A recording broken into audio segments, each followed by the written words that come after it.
Hey guys, welcome back to my channel. Today I do have a collab video. Kristen's tutorial wanted to do a video where we're going to tell you things that we wish we had known before we started our channel. There are quite a few of us doing this, and most of them are from the group Beauty and Beyond on Facebook.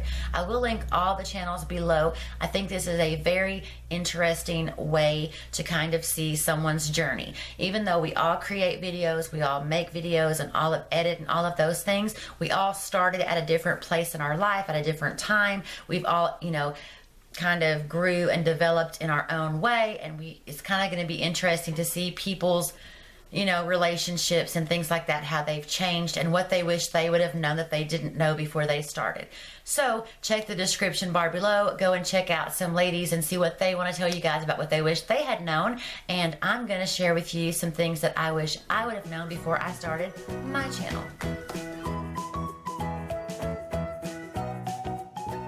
So a lot of us couldn't think of 10 things, and I didn't really want to study and analyze this too much. I wanted to kind of think of 10 things just right off the top of my head, because there are quite a few videos like these from different content creators and different communities, and I didn't want it to become repetitive, and kind of overthought. So I have 8 things that I could come up with that I wanted to share with you guys. And the first thing that I wish I would have known before I started my channel was the importance of tags. Now, when I started my channel, there had been a lot of controversy. Someone had gotten banned for 2 weeks for using keywords in their description, and to me, I thought that was tags, and I didn't quite understand tags or the keywords, because like if you're reviewing an e.l.f. primer and you have e.l.f. in your tags and then you have e.l.f. primer review in your description, see what I'm saying? So I kind of was so worried about the tag situation that I didn't even use any, and they're really important to help viewers find your videos that's about a specific topic. So I kind of wish I would have had like a crash course in tags and metadata, because even when you go to like the YouTube creator station help, all it really tells you is you can't use tags and metadata in your description. You know what I'm saying? But like if you have an e.l.f. primer and you have e.l.f. in your tags, so I was so worried, and I didn't even use very many tags, and then some I didn't use any. And that kind of was a downfall for me, because it helps viewers find your videos. So tags is one thing that I wish I would have known more about before I started YouTube. The next thing was never judge a video by its thumbnail. I am just as guilty of this as the next person, but I feel like thumbnails, sometimes they'll catch me and I will not want to watch that video just based on the thumbnail, and I'll pass it along. Or I'll see a great looking thumbnail and I click on it and it's the stupidest video ever made. You know what I'm saying?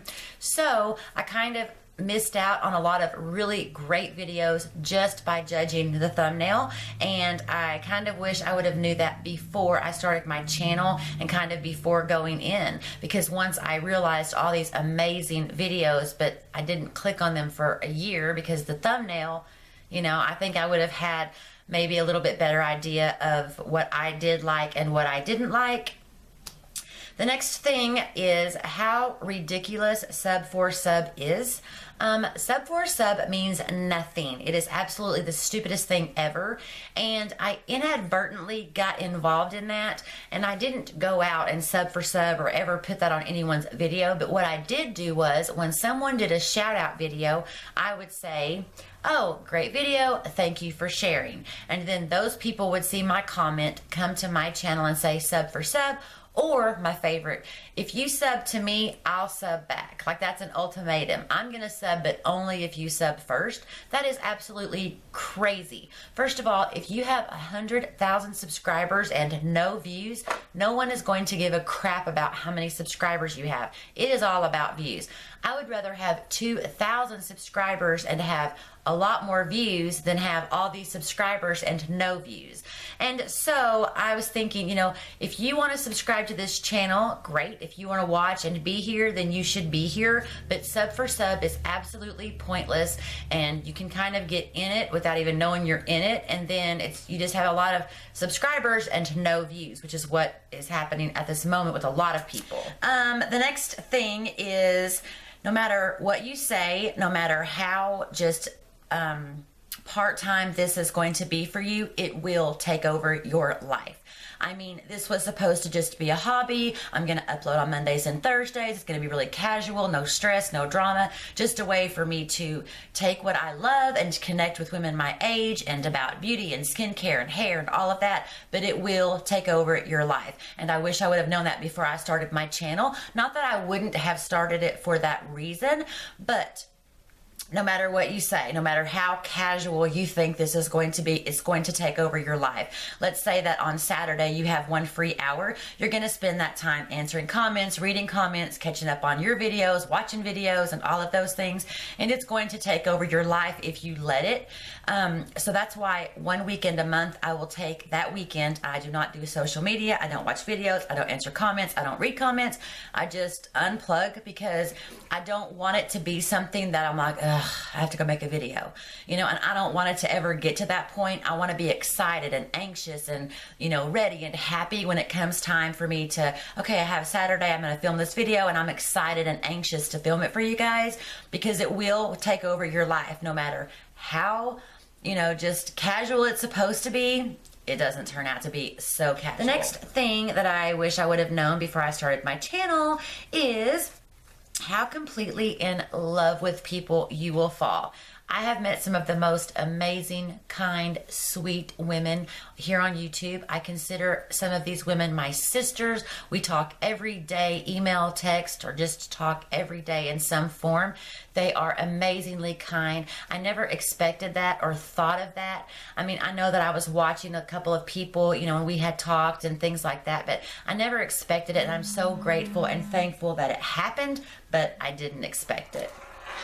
The next thing that I wish I would have known before I started my channel is that there are some crazy ass people out there. And let me tell you, when you are watching videos, because I was really green coming in, when you're watching videos, you will see like rants and, you know, like let's talk videos, and there'll be some complaining, and, you know, that sounds great. And you don't have to really worry about it too much because you just watch videos. You could care less but, you know, Sally Joe over here is doing and Mary Beth over here is doing, you know. Inside the beauty world, or the YouTube world, there are communities.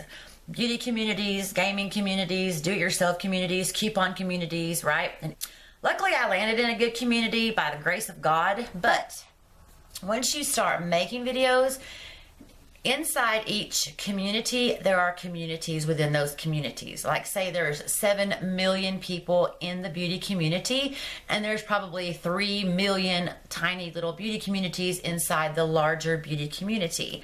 And then gaming and do-it-yourselves and, you know, couponing and all of that stuff, right? And I didn't realize it when I was just watching videos how cutthroat and backstabbing it really is.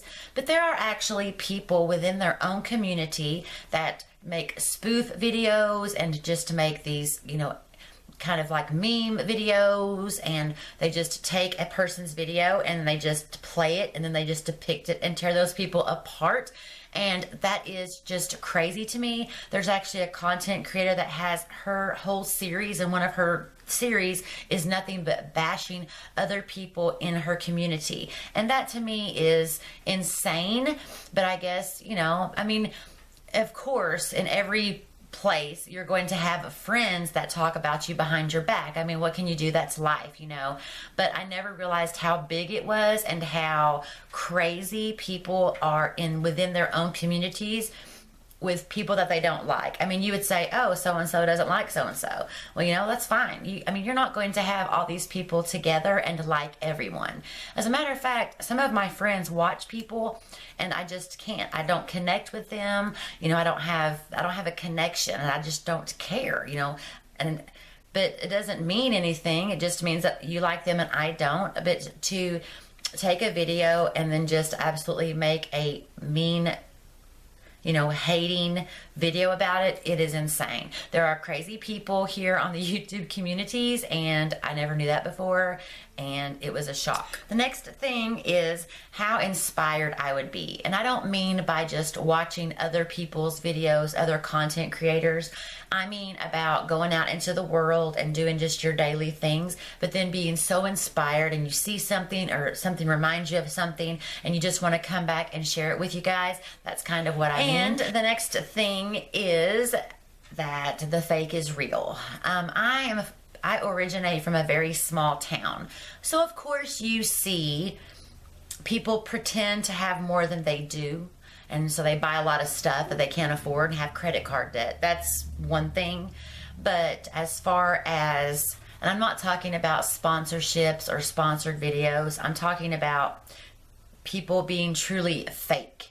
And what comes across is nothing like the person that they really, truly, deeply are. And then when you meet people in real life, it's kind of like, wow, you know, because you're like, oh, I've watched a couple of her videos. She seems this way. And then you meet her and she's like this way. Like on her videos, she seems kind of passive aggressive and rude. And then in real life, she's super duper sweet, you know? So all I can say about that is that the fake is real, but also to kind of, you know, if you think that someone is fake or they are coming off as fake on camera or even a fake accent, then there may be some validity to it, and just kind of be careful who you invest your time in. I mean, that's one reason why I don't want to watch fake people. If they're not fake, they are pulsating so fakely across the camera to me. I don't want to spend what little time I get to watch videos watching fake people telling me fake lies, you know. So yeah, I never knew that before I started actually creating videos. I would just watch whoever I liked, and that was it. And then you start creating videos and become involved in a community, and then you hear other people's stories about other creators or viewers or haters, and it's just like, wow. And I'm not just talking about content creators or big YouTubers. I'm talking about people that are viewers, and they say the nicest comments to you on your videos, and then they go to a trashing video and just try to instigate trouble. That to me is so fake. So it's not just creators that are fake, some of the viewers are fake. So all I can say is I never knew how fake is real, how the fake is so real as I do now. I know. But that's it, you guys. Those are the things that I never knew before I started my channel, and I kind of wish I did. And don't forget to check the description bar below. I will link all of the ladies there. There are so many of us doing this. And thank you, Kristen, for allowing me to be a part of this collab with you guys. Thank you all so much for watching. I hope you all have a fantastic weekend, and I'll see you next time. Bye, guys.